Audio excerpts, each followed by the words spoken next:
Bagaimana tentang konten pengembangan diri atau self development? Yang pertama, mungkin kita tahu semua konten self development atau pengembangan diri itu ya berasal dari buku-buku pengembangan diri atau dari seminar-seminar pengembangan diri, seminar-seminar motivasi. Konten development, self development itu menurut saya yang pertama bagus karena itu bisa mempengaruhi kita secara internal kan, mempengaruhi motivasi kita untuk bisa melakukan peningkatan produktivitas atau mungkin untuk belajar atau mungkin hal-hal yang sifatnya meningkatkan kemampuan sosial kita.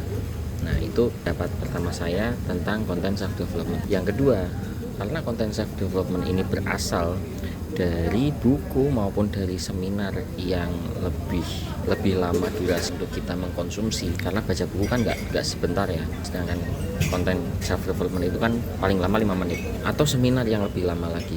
Nah, maka kita perlu tahu bahwa konten itu sebenarnya mengarahkan kita untuk ke buku maupun ke seminar. Walaupun ada yang mengatakan baca buku pengembangan diri juga perlu diperhatikan bagaimana kita mengkonsumsi buku itu, karena ada praktek yang harus kita lakukan. Yang ketiga, karena kita perlu melengkapi dengan buku yang direkomendasikan ataupun seminar yang direkomendasikan, baik maupun yang bikin konten sendiri yang buat seminar, maka yang perlu kita perhatikan adalah inti kegiatan prakteknya yang disarankan sejalan dengan konten buku dan seminarnya. Saya pernah membaca buku yang namanya mindfulness. Kalau di bahasa Indonesia kan agak kurang pas ya, judulnya sadar utuh hadir penuh, tapi kalau diartikan mindfulness. Di buku mindfulness itu ada praktek yang sebenarnya sangat simple untuk menambah satu kebiasaan positif pada diri kita, tambahkan satu tools atau ibaratnya satu software ada di diri kita,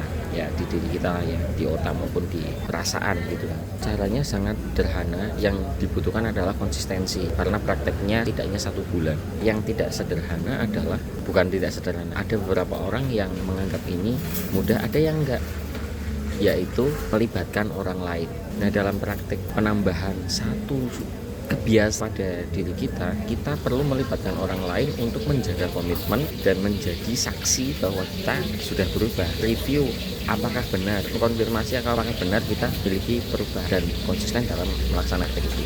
Artinya kan seperti ini, kalau ternyata konten self development itu memang kita mulai dari diri kita sendiri, tapi modal yang harus kita miliki adalah kita terbiasa bekerjasama dengan orang lain, sehingga modal untuk mengkonsumsi konten self development supaya maksimal adalah kita memiliki modal sosial yang bagus, kemampuan sosial yang bagus. Itu pendapat saya, silakan kita diskusi. Keep following, keep learning.